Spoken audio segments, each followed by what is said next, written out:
I was 55 when someone knocked on my door. The sound wasn't loud. It wasn't sharp. It was the kind of knock that assumes you might answer.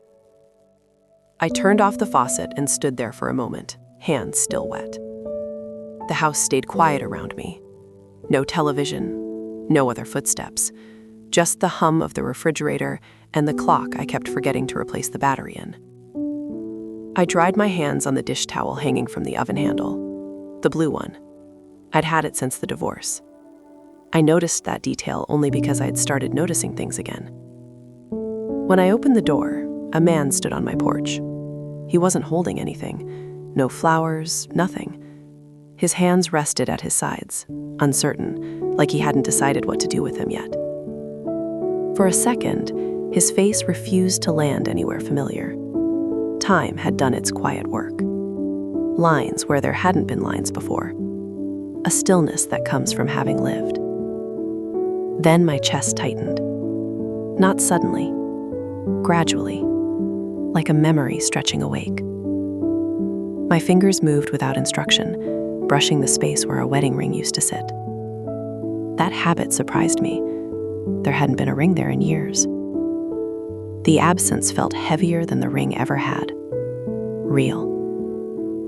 He said my name, careful with it, as if it carried more weight now than it once had. I didn't invite him in right away. The door stayed half open between us, a line I hadn't crossed in a long time. Standing there, I understood something before I could put words to it. This moment wasn't unexpected. It was only unfamiliar. The life I had learned to watch from a distance was suddenly close enough to hear breathing, and I had no idea yet what I was going to do about it. After the divorce, I built a life that worked. Not exciting, functional. My days followed a rhythm that didn't ask questions. Wake up early, coffee in the same mug, emails answered before anyone could complain. Work filled the hours, family filled the calendar, silence filled whatever space remained. People said I was doing well. They liked that phrase. It let them move on without asking more. At gatherings, I smiled easily. I laughed at the right moments.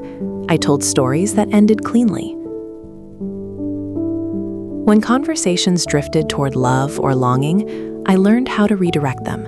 A joke, a comment about being busy, something light enough not to worry anyone. At night, the house stayed orderly, dishes done, lights off in sequence, doors locked even when no one was coming. I slept well most nights. That was something I was proud of. When a question tried to surface, is this all? I pushed it down with practiced efficiency. There was always something that needed handling, something more responsible to think about. Wanting more felt unnecessary. At my age, it also felt indulgent. So I didn't. I wasn't unhappy. That would have been simpler.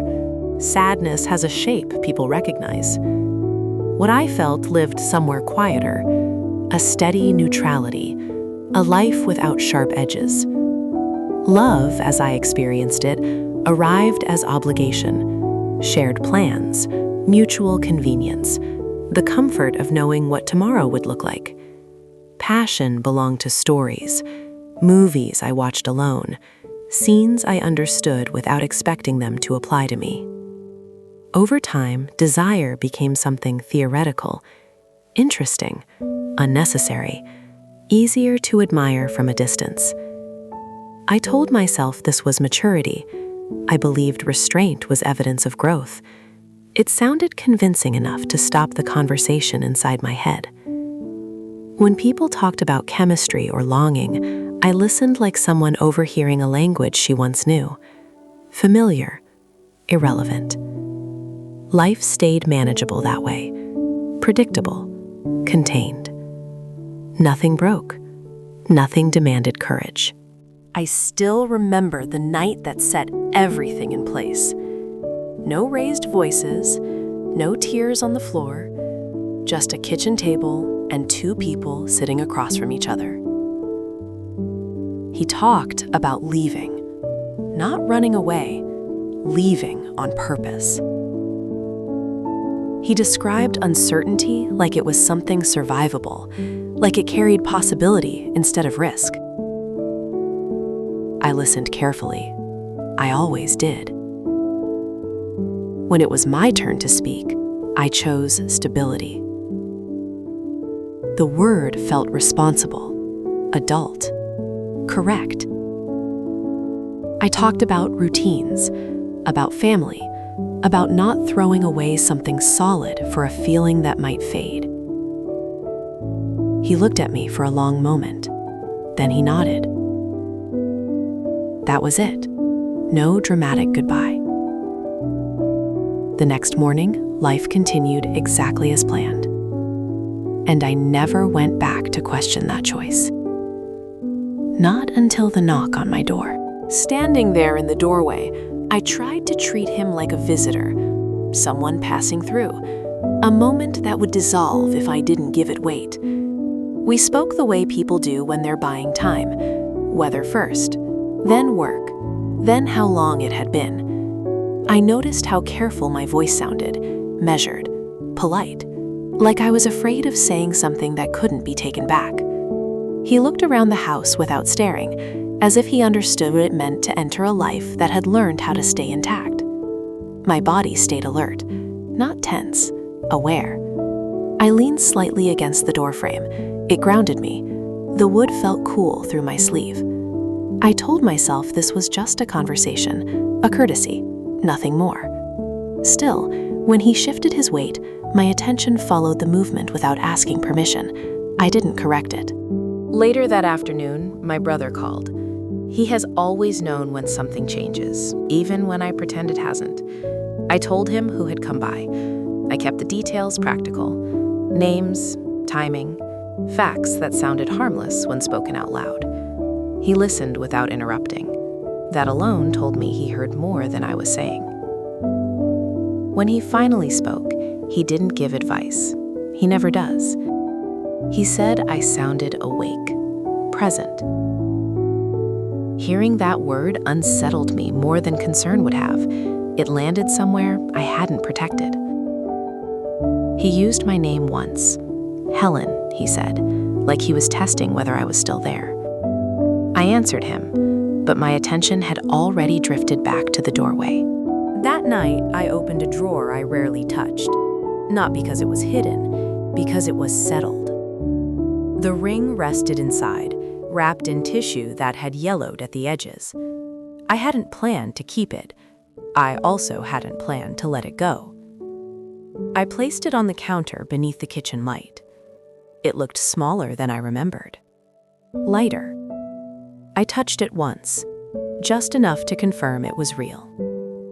The metal felt cool. Neutral. It didn't pull me backward the way I expected. I realized I wasn't holding it out of loyalty anymore, or guilt, or hope. I was holding it because it belonged to a version of me that no longer needed to decide anything. I left it there when I turned off the lights. That felt important. The next morning, he sent a short message. No explanation. Just coffee if I wanted. I read it twice before answering. Not because I didn't understand, because I recognized the instinct to hesitate. Coffee meant daylight, public space, a choice that didn't hide behind walls. I stood by the window for a moment before replying. The street looked the same as it always had. Nothing dramatic waiting out there. Yes, I typed. Then I set the phone down and let my hand rest there longer than necessary. After coffee, we walked back to the house. Not planned. It simply happened that way. He followed me inside while I searched for 2 clean mugs. The kitchen felt smaller than usual, or maybe I was more aware of the space it offered. When I turned, he was closer than I expected, close enough to notice his breathing, to feel warmth without contact. I reached for the cabinet. My wrist brushed his hand. Unintended, impossible to ignore. I paused. So did he. Something in me shifted before my thoughts caught up. Alive. His hand settled against my waist. Not firm, not demanding, just present in a way that acknowledged choice. I stayed where I was. The contact traveled slowly. It didn't rush toward anything. It reminded me that my body still spoke a language I hadn't forgotten. I noticed the edge of the counter behind me, the quiet ticking of the clock, the way my breathing refused to stay even. This wasn't a scene.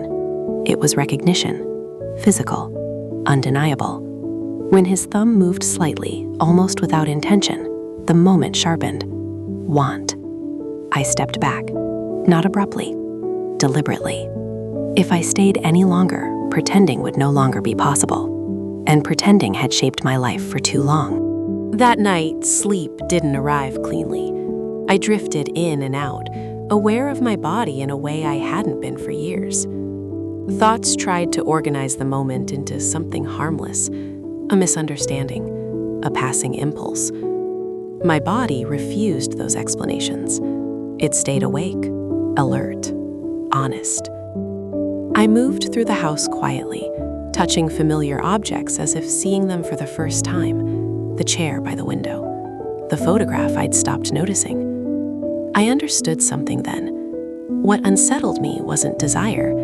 It was the realization of how carefully I had been living. That awareness stayed with me until morning. Morning arrived without ceremony. Light through the curtains, the sound of a car passing outside. I stood in the kitchen holding my mug, watching steam rise and disappear. That small motion felt familiar. So did the choice in front of me. For years, I had treated desire like something that needed supervision, something that could disrupt a life if left unchecked. What I felt now wasn't reckless. It was clear. I didn't need to solve anything. I needed to stop acting as if wanting required permission from everyone but myself. That realization didn't rush me. It steadied me. I finished my coffee and reached for my phone. The cafe was already busy when I arrived. Conversations overlapping, cups touching saucers, a rhythm that didn't slow down for private decisions. He was there before me, seated near the window. When he looked up, I noticed how easily my body responded. No hesitation. We talked about ordinary things, work, the weather, plans that stayed deliberately vague. When he reached for his cup, I reached for his hand. First, open, visible. The contact lasted only a moment, long enough to be intentional, short enough to remain mine to choose. Nothing around us changed. The room kept moving. People kept talking. I sat back, heart steady, aware that something had crossed a line I would not step back over. After that, my days began to feel altered in quiet ways, more honest. I noticed how I stood when I spoke, how often I used to soften my voice without meaning to, how easily I had made myself smaller to keep things smooth. Those habits became visible once I stopped relying on them. I caught myself choosing differently, taking a longer route home, lingering in conversations instead of exiting early. The life I had called enough revealed its edges, not as a failure, as a starting point. I wasn't rewriting my past. I was finally paying attention to the present. What followed didn't look like the stories I grew up hearing. There were no declarations, no promises designed to feel safe. What there was felt quieter. Time spent without filling every silence. Attention that didn't rush towards certainty. We met when it made sense, then parted without rehearsed explanations. That simplicity felt earned. I noticed how my body responded to the days, not just when I was with him, in the way I walked into rooms, in how I spoke without preparing an exit. Desire stopped feeling like a disruption. It began to feel like information, something worth listening to. At 55, I wasn't chasing intensity. I was allowing presence. That difference mattered more than I expected. I used to believe happiness arrived after you proved you deserved it, by being careful, by choosing what made sense, by asking for less as the years passed. Now I understand something simpler. Happiness begins when you stop negotiating yourself out of your own life. At 55, I didn't start over. I started paying attention. If this story felt familiar, take a moment and ask yourself one question. What part of you have you been managing instead of listening to? Share it in the comments. And if you want more stories about choosing differently later than expected, subscribe and stay with me. I'll see you in the next one.